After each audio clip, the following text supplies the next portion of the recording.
Halo brother, dimanapun kalian berada, semoga baik-baik saja, sehat, dan banyak rezekinya. Kali ini kami akan menceritakan sebuah cerita dari film yang berjudul Angel Has Fallen yang dirilis pada tahun 2019. Seorang pengawal pribadi presiden terbaik dijebak dan dipitnah untuk merencanakan serangan terhadap presiden. Dia murka tak terkendali memburu pelaku yang menjebaknya dan melindungi presiden dari ancaman mereka hingga nyawa taruhannya. Pemeran utama film ini dibintangi oleh Danny Huston, Frederick Smith, Gerard Butler, dan Robbie Williams. Bagaimana keseruan kisahnya? Mari kita langsung ke TKP. Kisah berawal di markas besar militer yang bernama Salayan Global, yaitu sebuah tempat latihan perang untuk para agen rahasia maupun pelatihan untuk pengawal pribadi presiden. Salayan Global merupakan pasukan militer swasta yang di bawah pimpinan mantan militer terbaik yang bernama Wade. Seorang pengawal pribadi presiden yang bernama Mike Bunning sedang berlatih bersama para pasukan Salayan.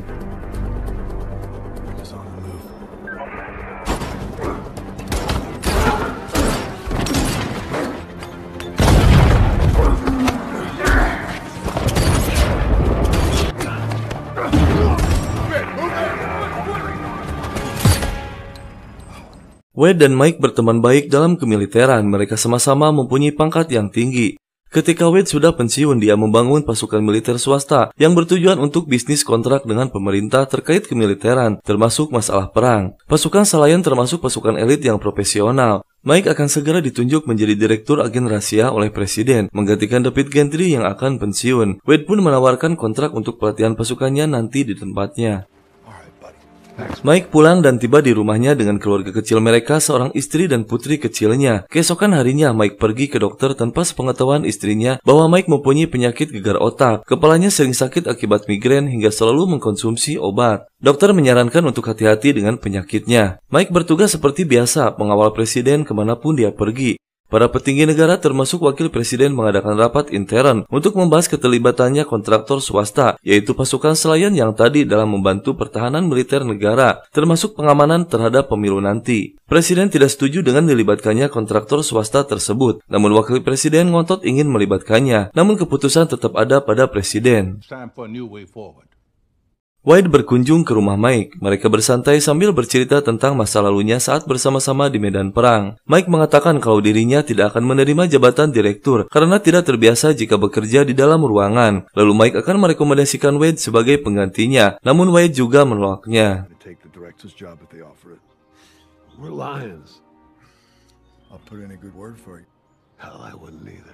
Suatu hari, Mike dan pengawal lainnya menemani presiden untuk memancing di sebuah danau. Penjagaan pun diperketat di wilayah sekitarnya. Seperti biasa, Mike selalu dekat dengan presiden karena presiden sangat mempercayai Mike dan sudah menganggap sahabatnya sendiri selain sebagai pengawal pribadinya. Saat yang tidak tepat, migrain Mike kambuh lagi. Presiden menyarankan Mike untuk istirahat. Dengan terpaksa, tugas Mike pun digantikan oleh pengawal lainnya. Namun saat di tengah perjalanan ada sesuatu yang mencurigakan, dan benar saja ada sekelompok pasukan elit dengan menggunakan ratusan drone peledak yang akan menghabisi presiden. Mike pun dengan segera kembali ke kapal presiden.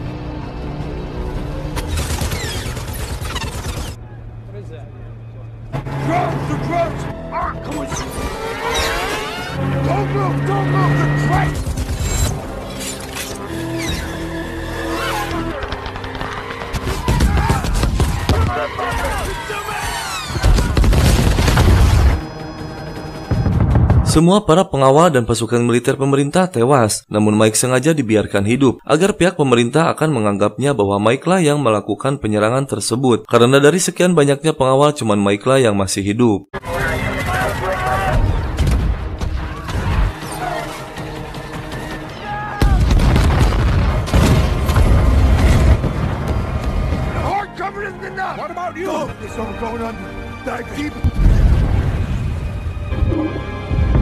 Presiden dan Mike selamat, namun presiden mengalami koma, belum sadarkan diri. Berita pun tersebar di seluruh negara. Wakil presiden tiba di rumah sakit untuk melihat keadaan, lalu beliau disumpah untuk menjadi presiden sementara. Tim FBI yang dipimpin oleh Helen mendatangi lokasi kejadian untuk menyelidiki. Istri Mike yang bernama Leah datang mengunjungi rumah sakit, namun Leah tidak diperbolehkan untuk menemui Mike.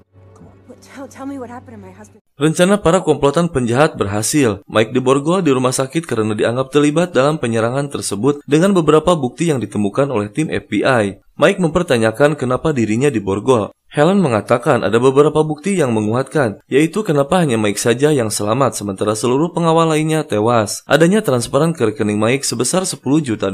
Adanya bukti DNA berupa rambut di dalam mobil peluncur drone. Dan ditemukannya bahan peledak di garasi rumah Mike dan beberapa bukti lainnya yang memang sudah direncanakan oleh para komplotan penjahat untuk memfitnah Mike. Mike dituduh melakukan percobaan pembunuhan terhadap presiden serta pembunuhan berencana terhadap seluruh timnya. Berita pun tersebar di seluruh negara bahwa Mike lah dalang dari semua kejadian tersebut. Kini Mike dianggap penjahat terbesar di Amerika. Mike dibawa dipindahkan ke lokasi rahasia. Namun dalam perjalanan dihadang oleh sekelompok orang bersenjata lengkap dengan membantai seluruh petugas. Kemudian Mike dibawa oleh mereka.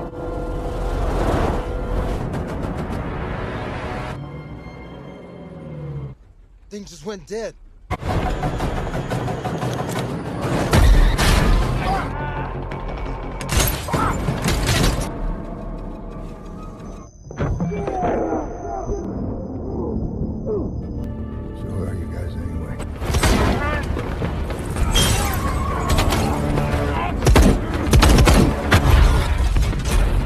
Mike berhasil melumpuhkan mereka semua. Mike kaget setelah membuka topeng mereka dan ternyata mereka adalah anak buahnya Wade, pasukan elit yang selama ini melatih para agen rahasia. Dan Wade pun adalah teman baiknya Mike. Tim FBI yang mengetahui Mike kabur memperluas area pencariannya ke seluruh pelosok daerah.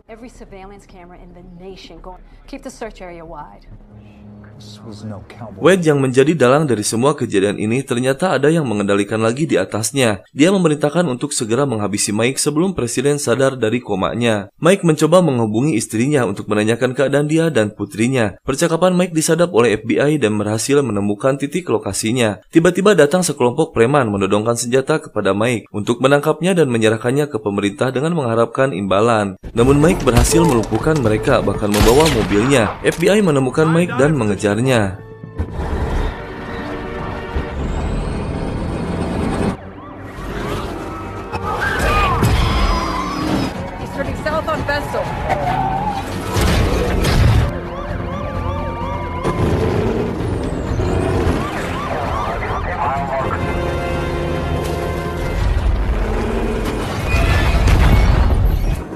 Mobil yang ditumpangi Mike kecelakaan dan terguling. Kemudian Mike melarikan diri ke daerah hutan. Helen dan timnya lagi-lagi kehilangan jejak Mike. Anak buah Helen menginfokan menemukan bukti yang lain bahwa hasil uji dari lab tidak cocok dengan darah Mike. Helen pun mulai berpikir apakah Mike benar-benar dijebak. Mike mencuri mobil kemudian pergi ke suatu tempat terpencil mengunjungi seseorang untuk numpang istirahat. Ternyata orang tersebut adalah ayahnya Mike yang bernama Clay. Clay juga dulunya adalah mantan prajurit terbaik, namun setelah pensiun dia selalu berpindah-pindah tempat dan selalu menyendiri. Mike pun bisa beristirahat sejenak di rumah ayahnya. Wakil Presiden berpidato mengumumkan bahwa Mike dibantu oleh pihak Rusia. Dia juga mengumumkan telah menandatangani kontrak dengan kontraktor swasta, yaitu pasukan Selayan yang dipimpin oleh Wade untuk mengatasi masalah ini. Padahal pasukan Wade lah yang menjadi biang keroknya. Tim Wade akhirnya menemukan satu lokasi terpencil dengan meretas IP-nya Mike, dan dari hasil mengumpulkan riwayat pencariannya bahwa Mike sering mengawasi lokasi terpencil tersebut. Timnya Wade juga berhasil melacak bahwa di lokasi itu tempat tinggal ayahnya, dan diyakini Mike sedang berada di sana. Malam harinya saat Mike sedang istirahat, tibalah pasukan Wade di rumah Clay. Mike dibawa ayahnya keluar rumah lewat jalan rahasia yang menghubungkan ke tengah hutan. Mike kaget dengan apa yang dilakukan ayahnya jauh lebih gila dari dirinya.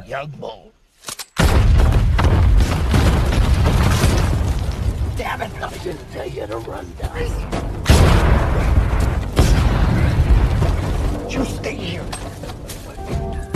Go.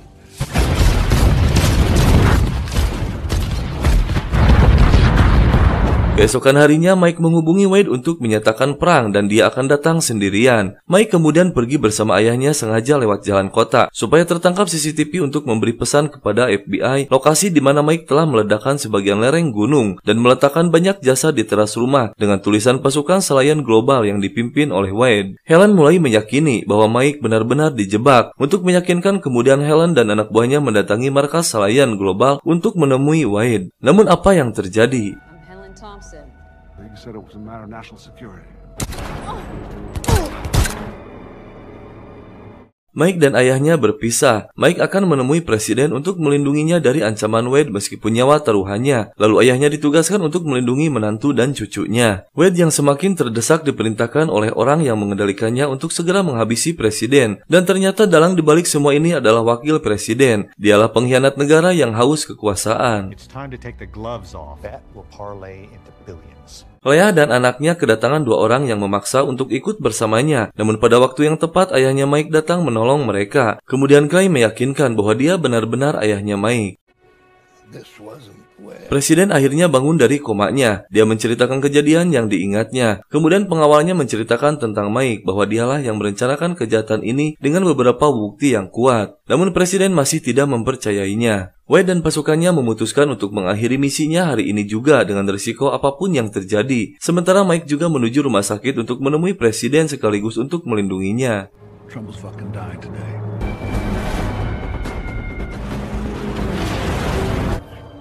I need you to get in the truck.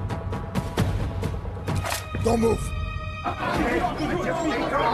Mike sengaja menyerahkan diri untuk meyakinkan presiden bahwa dia tidak bersalah dan memberitahu bahwa dalang semua ini adalah Wade, pimpinan selayan global. Akhirnya Mike diizinkan bertemu dengan presiden. Kemudian Mike menjelaskan secara rinci dari seluruh kejadiannya, yang intinya presiden sekarang sedang terancam. Mike berhasil meyakinkan presiden, bahkan ditunjuk oleh presiden Mike yang akan memimpin seluruh pasukannya. Lalu Mike menyusun rencana untuk mengeluarkan presiden dengan selamat. Don't have the front, it's too exposed. Pasukan Wade telah meretas seluruh gedung rumah sakit. Mereka membocorkan saluran oksigen seluruh ruangan untuk meledakkan gedung rumah sakit dalam waktu 4 menit. Kemudian seluruh orang yang berada di rumah sakit dievakuasi keluar gedung. Sementara presiden akan dipindahkan ke gedung depan rumah sakit. Presiden dan pengawalnya pun keluar dari rumah sakit menggunakan sebuah mobil. Namun di perjalanan bertemu dengan Wade dan pasukannya. Cover him!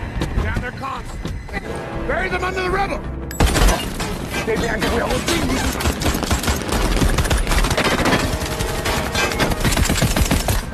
This is teaching them hands! Let's get the blood!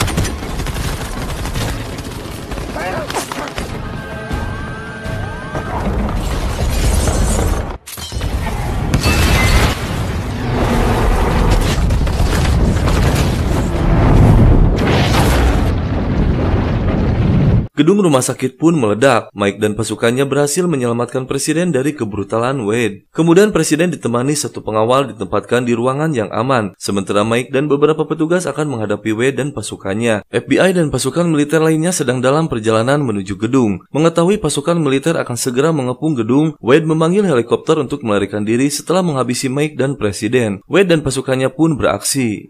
Defend it with everything you got. Fire the hidden shooters.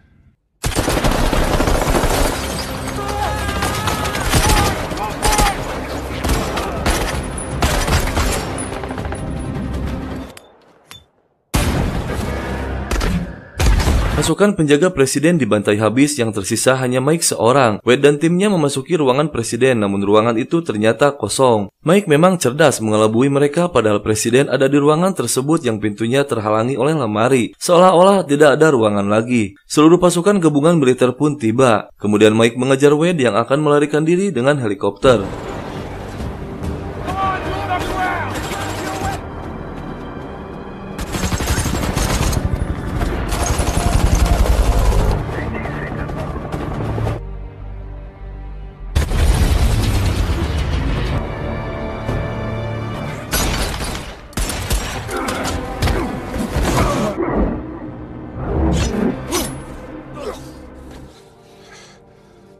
Mike berhasil menghabisi Wade hingga tewas dan presiden pun selamat. FBI membatalkan tuduhan terhadap Mike dan nama baik Mike kembali didapatkan. Presiden menemui wakil presiden di ruangannya dengan menyatakan bahwa dia harus mempertanggungjawabkan perbuatannya. Mike berkumpul lagi bersama keluarganya dan dilengkapi dengan kehadiran ayahnya. Presiden telah memutuskan bahwa Mike tetap akan menjabat sebagai direktur utama agen rahasia militer negara. Dan film pun tamat. Terima kasih semuanya, jangan lupa subscribe, like, dan share, dan sampai jumpa di alur cerita film berikutnya.